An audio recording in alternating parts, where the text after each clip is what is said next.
આપણે આના પહેલા લાસ્પેર પાશે અને ફિશરની રીતમાં જૂનો ભાવ, નવો ભાવ, જૂનો જથ્થો, નવો જથ્થો એના વિશે શીખ્યા.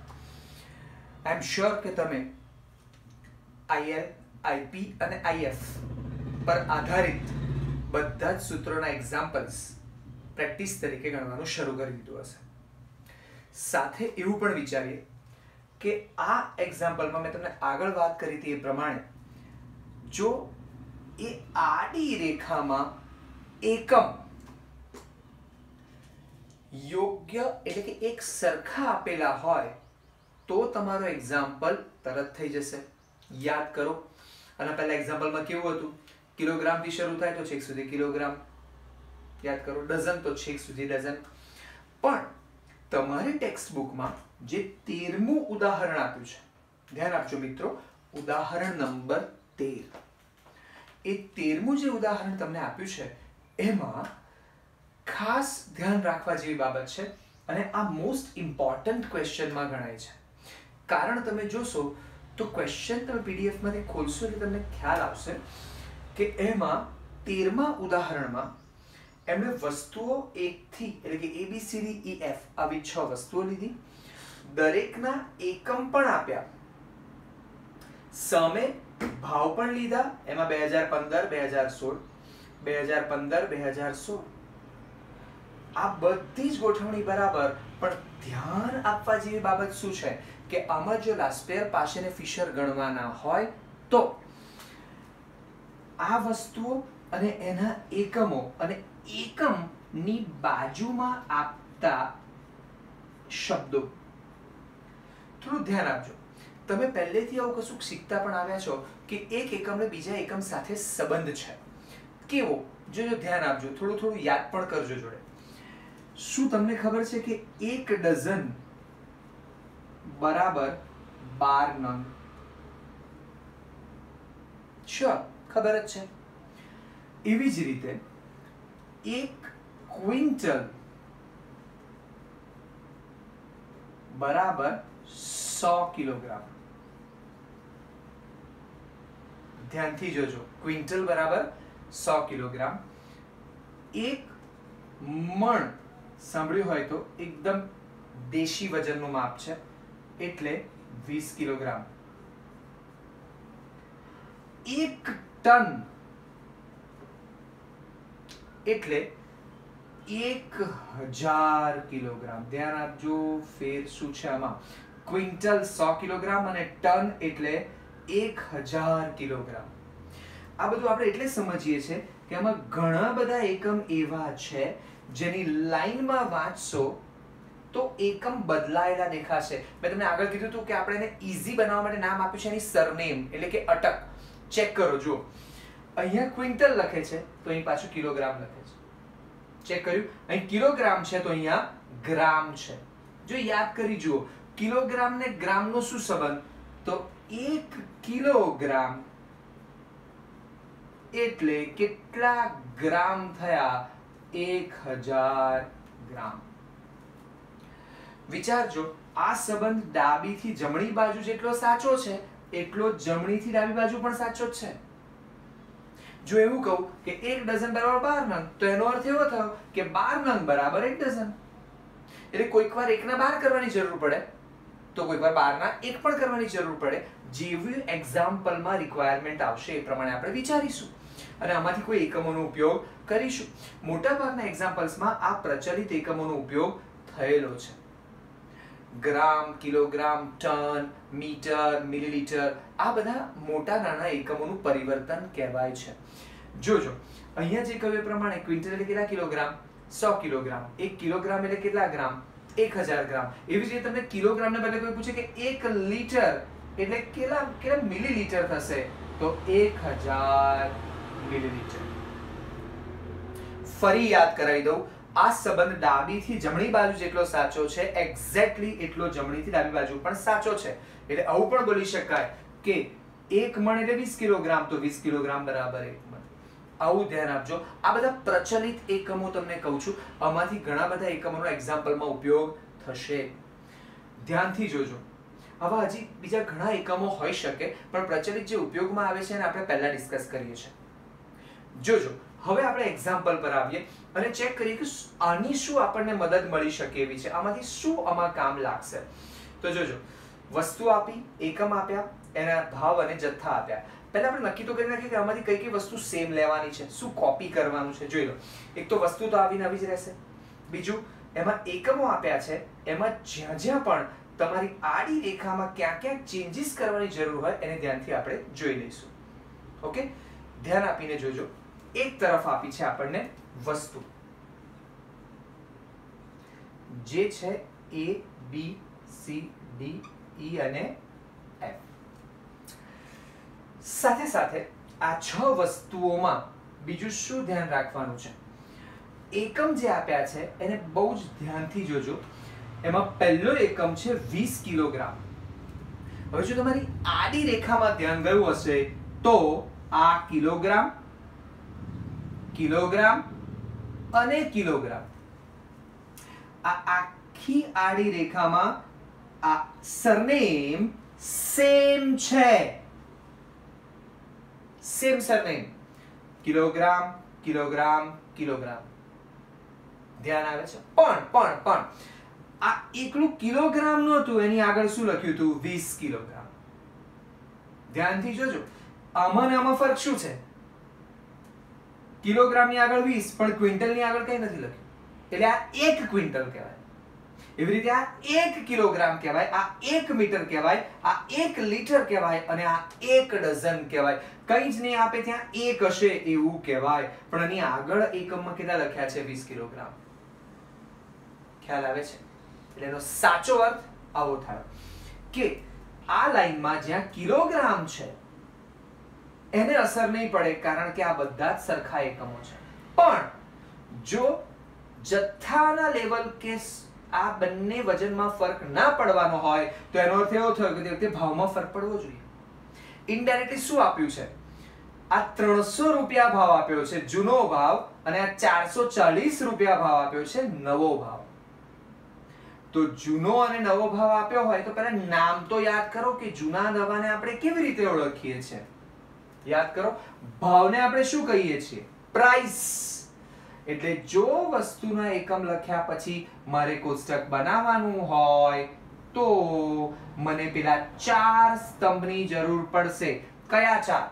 શું દરેક એક્ઝામ્પલમાં એક સરખા ક્રમમાં જ આ સ્તંભ આવશે? ના, ક્વેશ્ચન વાંચીને નક્કી કરવાનું છે કે સ્તંભ કેવો આવશે, એ ચેક કરતા રહેજો. ખ્યાલ આવે છે અંદર? હા, તો એ પ્રમાણે એકમ જોશો તો 20 કિલોગ્રામ છે. આની બાજુમાં ભાવ જોઈશું 2015 અને 2016. ભાવ જ છે આ બંને ભાવ છે, એટલે એક જૂનો ભાવ અને એક નવો ભાવ, એટલે જેને આપણે કહીએ છીએ P0 અને P1. બાજુમાં જથ્થો છે 2015 2016, જૂનો જથ્થો, નવો જથ્થો. જોતા રહેજો. આગળના એક્ઝામ્પલ કરતા ક્રમ થોડો બદલી નાખ્યો છે. સળંગ 2 ભાવ, સળંગ 2 જથ્થા, આવું પણ કરી શકે છે, પણ જૂનો નવો આપણે ઓળખવાનો છે. સાથે વાત કરીએ એકમની. કેટલા કિલોગ્રામ છે? 20 કિલોગ્રામ. પણ આ કિલોગ્રામ છે, એ કિલોગ્રામની અટક આપણી સરનેમ આખી લાઈનમાં કોની પાસે છે? તો આ બંને જથ્થા પાસે કિલોગ્રામ, કિલોગ્રામ, કિલોગ્રામ. તો મારે આ 5 અને 8 ને બદલવાની જરૂર નથી, પણ આગળ જોવું પડશે કે આ 20 કિલોગ્રામનો ભાવ કેટલો આપ્યો છે? 300. એટલે શું વિચારાય કે જો 20 કિલોગ્રામનો ભાવ 300 આપ્યો હોય તો 1 કિલોગ્રામનો ભાવ શું થવો જોઈએ? ફરી 20 ના 300, 1 ના કેટલા? એની બાજુમાં જુઓ, નવો ભાવ કેટલો?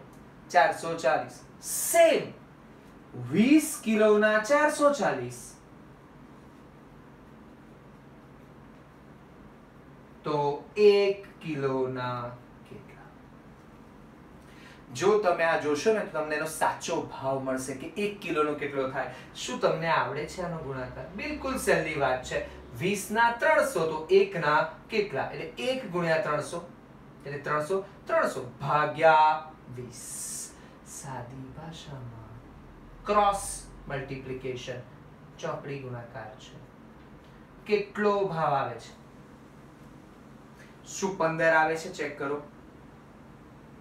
આગળ આવી જ રીતે 20 કિલોગ્રામના 440 તો 1 કિલોના કેટલા? તો ચેક કરો 1 * 440 છેદમાં 20. ચેક કરશો તો નવો ભાવ આવશે 22. એનો અર્થ શું થયો ખબર છે? આ 300 રૂપિયા ને 440 શેના હતા ખબર? 20 કિલો. એટલે એ વસ્તુ 20 કિલોના પેકમાં આવી હશે. એટલે 20 કિલોનું ટોટલ પ્રાઇસ આપણે આપી, પણ આપણે કેટલાની જાણવી જરૂરી છે? 1 કિલોની, કારણ કે આની પાછળ જો જોઈ ખાલી માત્ર કિલોગ્રામ છે. એટલે આપણે 20 કિલોગ્રામને કેટલા કિલોગ્રામમાં કન્વર્ટ કર્યા? 1 કિલોગ્રામમાં. ક્લિયર થયું? જોજો. એટલે હવે અહીંયા જે પ્રાઇસ મૂકીશ એ આ નવી આવેલી પ્રાઇસ મૂકીશું 15 અને 22. જે અહીંયા હતા 300 ને 440 એ બદલાઈને આવી ગયા 15 22. કેમ? કારણ કે આ 20 કિલોનો ભાવ હતો. આપણે કેટલા કિલોનો જોઈએ? 1. ઓ સર, આપણે જો આવું કરીશું બધી લાઈનમાં એવું જ કરવું પડશે? ના, વિચારો. આની આગળ 20 છે પણ આની આગળ કંઈ આપ્યું નથી. એટલે આનો અર્થ આપણે કાઢીશું, પછી નક્કી કરીએ. ચેક કરજો. જો તમને આ પહેલી ખબર પડી હોય તો આપણે આ એકમને શું કર્યું? આ કેટલા કિલોગ્રામનો ભાવ ચાલતો હતો 20 નો, આપણે કેટલા કિલોમાં કન્વર્ટ કર્યો? 1 જ કિલોમાં. એટલે હવે આનો એકમ શું થઈ ગયો? કિલોગ્રામ. હવે ત્યાં 20 લખવાની જરૂર નથી, કારણ કે 20 ના ભાવને આપણે કેટલામાં ફેરવી દીધા? 1 ના ભાવમાં ફેરવી દીધા. ક્લિયર થાય છે? આગળ સેકન્ડ બીજો એકમ આપ્યો છે ક્વિન્ટલ. જરા ધ્યાન આપશો એટલે દેખાશે કે ક્વિન્ટલમાં 1 ક્વિન્ટલ એટલે કેટલા કિલોગ્રામ? 100 કિલોગ્રામ. 1 ક્વિન્ટલ એટલે 100 કિલોગ્રામ. યાની કે બી નો એકમ છે ક્વિન્ટલ. ક્વિન્ટલ એટલે કેટલા કિલોગ્રામ કીધું આપણે? 100 કિલોગ્રામ. એટલે મેં ક્વિન્ટલની જગ્યાએ 100 કિલોગ્રામ લખ્યું. હવે જરા ધ્યાન આપો. આ ક્વિન્ટલની જગ્યાએ જ્યારે કોઈ એને 100 કિલોગ્રામ કહી દે તો કિલોગ્રામ એ આ સરનેમ આ લાઈનમાં કોની પાસે છે? મળી ગયું? જુઓ, આ લાઈનમાં કિલોગ્રામ એ કોની પાસે છે? આ 10 અને 15 ની પાસે. શું છે? કિલોગ્રામ. એટલે આ બંનેને ચેન્જ કરવાની જરૂર નથી, કારણ કે સરનેમ સેમ છે. એટલે આ 10 અને 15 એમને એમ જ રહેશે. પણ હવે ધ્યાનથી જોજો, ક્વિન્ટલ એટલે કેટલા કિલોગ્રામ? 100 કિલોગ્રામ. એનો અર્થ કે 100 કિલોગ્રામના કેટલા રૂપિયા આપ્યા હતા? 500 રૂપિયા. આપણે કેવું કર્યું હતું? 20 કિલોગ્રામના આટલા તો 1 ના કેટલા? તો આ વખતે શું કરવું પડશે? 100 કિલોગ્રામના 500. 100 કિલોગ્રામના 500 તો 1 કિલોગ્રામના કેટલા? સીધી રીતે 100 કિલોના 500 તો 1 કિલોના કેટલા? જો ગુણાકાર ભાગાકાર દોશો ને તો ફક્ત કેટલા રૂપિયા આવશે? 5. ચેક કરજો. 100 ના 500 તો 1 ના કેટલા? તો 5 રૂપિયાનો નવો ભાવ અહીં મુકાશે. અને એવી જ રીતે જો 100 કિલોના 700 તો 1 કિલોના કેટલા? 100 ના 700 તો 1 જ કિલોના કેટલા? એક્ઝેક્ટ આના જેવું. 100 ના 700 તો 1 કિલોના કેટલા? કેટલી કિંમત મળી? 7 રૂપિયા. ક્લિયર? શેમાં ફેરફાર કર્યો? આ કિલોગ્રામ હતું તો સળંગ જ્યાં કિલોગ્રામ હતું કોઈ ચેન્જ કર્યો નથી. તો કોને બદલી નાખ્યા? ભાવને. કારણ કે કેટલા કિલોનો ભાવ હતો? 20 કિલોનો. અહીંયા પણ ક્વિન્ટલ હતું. ક્વિન્ટલ એટલે આપણે એનો અર્થ શું સમજ્યા? 100 કિલોગ્રામ. એટલે એની જગ્યાએ લખ્યા 100 કિલોગ્રામ. હવે એની પાસે કિલોગ્રામ આવ્યા તો કિલોગ્રામ આખી લાઈનમાં જ્યાં હોય એને ચેન્જ કરવાના નથી. Surname same. એટલે તમે કિલોગ્રામ ચેન્જ ન કર્યા તો 10 ને 15 સેમ રહ્યા. તો શું બદલાયા? 500 અને 700. એવું જ વિચારો. 100 કિલોના 500 તો 1 કિલોના કેટલા? 5. એવી રીતે 100 કિલોના 700 તો 1 કિલોના કેટલા? 7. ક્લિયર થઈ ગયું? આગળ હવે આગળ વધીએ નંબર 3 પર. ત્રીજા નંબર એટલે સી નામની વસ્તુ. શું આપ્યું છે ને એકમ? કિલોગ્રામ. ખાલી કિલોગ્રામ. એની આગળ 1 2 5 220 કશું જ લખ્યું નથી. ફક્ત કિલોગ્રામ આપ્યું છે એટલે કેટલા કિલોગ્રામ કહેવાય? 1 જ. તો કિલોગ્રામની સેમ સરનેમ આ લાઈનમાં કોની પાસે છે? નથી. જો ધ્યાનથી જોશો ને તો અહીં કિલોગ્રામ છે. આગળ વધતા જોશો તો અહીંયા શું છે? ગ્રામ. એનો અર્થ કે આ એકમ અને આ એકમ સેમ નથી. તો આપણે સેમ કરવો પડશે, સરનેમ સેમ લાવવી પડશે. લાવવા માટે શું કરીશું? તો ઉપર જોવાનું કે શું કિલોગ્રામ ને ગ્રામ વચ્ચે કોઈ સંબંધ છે. 1 કિલોગ્રામ બરાબર કેટલા ગ્રામ? 1000 ગ્રામ. એનો સાચો અર્થ આવો બી થયો ને કે 1000 ગ્રામ હોય ત્યારે કેટલા કિલો થઈ જાય? 1 કિલો. જો અહીંયા આગળ કિલોગ્રામ આપ્યું છે અને એને ચેન્જ ના કરવું હોય તો મારે આ ગ્રામ ને શેમાં ફેરવી દેવા પડે? કિલોગ્રામમાં. કેવી રીતે ફેરવાય? 1000 ગ્રામ બરાબર 1 કિલો. કેટલા ગ્રામ બરાબર કેટલા કિલો? 1000 ગ્રામ. 1000 ગ્રામ બરાબર 1 કિલો થતું હોય તો આપણને પહેલા કેટલા ગ્રામ આપ્યા છે? 1200 ગ્રામ.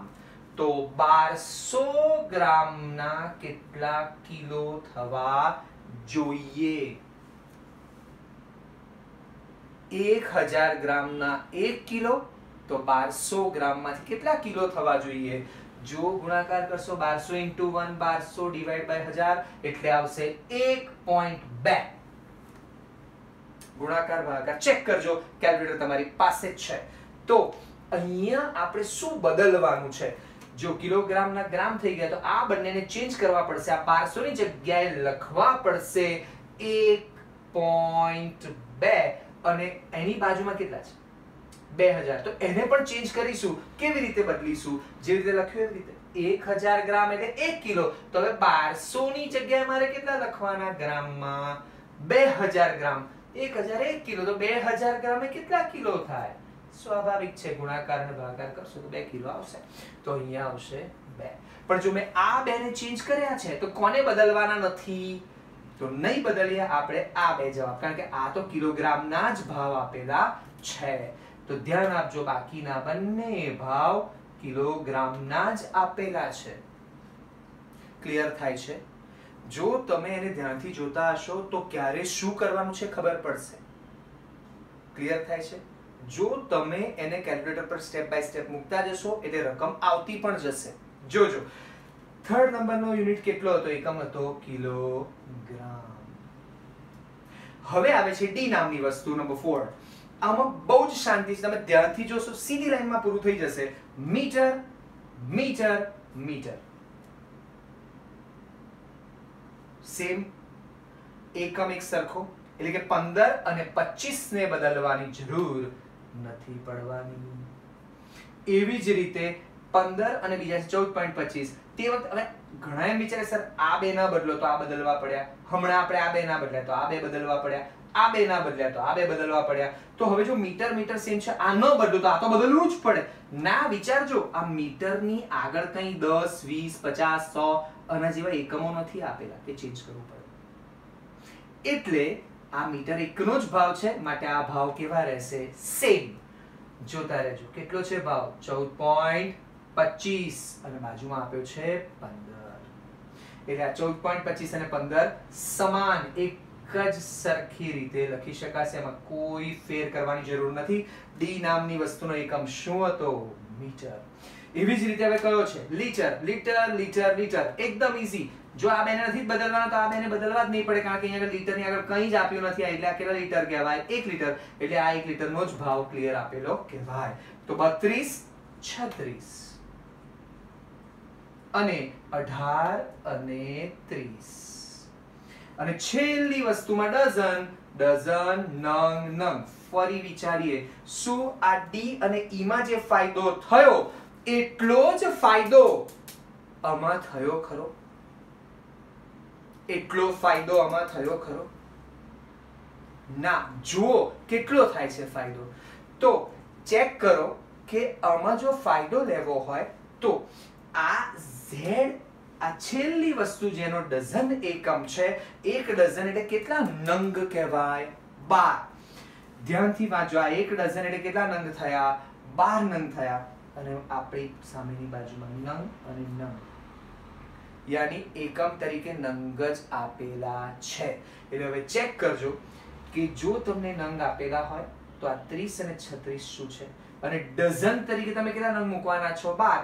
જો આપણે ડઝન તરીકે અહીંયા 12 નંગ વિચારીએ તો આ નંગ છે એની આખી લાઈનમાં ડઝનની જગ્યાએ 12 નંગ લખું તો નંગ પછી જેટલી નંગ વસ્તુઓ હોય એ બધી સેમ જ રહેવી જોઈએ. જો આ બંનેની પાછળ સરનેમ કેવી છે? નંગ. આપણે કહીએ જ છે નંગ નંગ જ રહે છે, નંગ બદલાતા નથી. ચેક કરો 8 અને 10 એ શું રહ્યા છે? નંગ જ રહ્યા છે. તો આ ડઝનના નંગ થઈ ગયા અને નંગ જેનો એકમ હતો એ કેવો રહ્યો? સેમ. તો કોને બદલવા પડશે આ વખતે? કે આ ડઝન એટલે કેટલાનો ભાવ છે? 12 નંગનો. 12 નંગના કેટલા રૂપિયા આપ્યા છે? 30. એવી જોજો અહીંયા કેવું હતું 20 કિલોગ્રામના 300. એવી રીતે અહીંયા 12 નંગના 30. એટલે મારે એક નંગમાં ફેરવવા હોય તો 12 નંગના 30 તો એક નંગના કેટલા? વિચારજો. એવી જ રીતે એની બાજુમાં આ એક ડઝન એટલે કેટલા નંગ? 12 નંગ. તો 12 નંગના 36. એવી જ રીતે 12 નંગના 36 તો એક નંગના કેટલા? ક્લિયર? જો આપણે વિચારીએ તો આ સંખ્યાઓ આપણને આ બે જગ્યા આપશે. 12 નંગના 30 તો એક નંગના કેટલા? ગુણાકાર કરશો, ભાગાકાર કરશો એટલે અહીંયા આવશે 2.5 અને 12 નંગના 36 તો એકના કેટલા? તો ચેક કરશો તો અહીંયા જવાબ આવશે 3.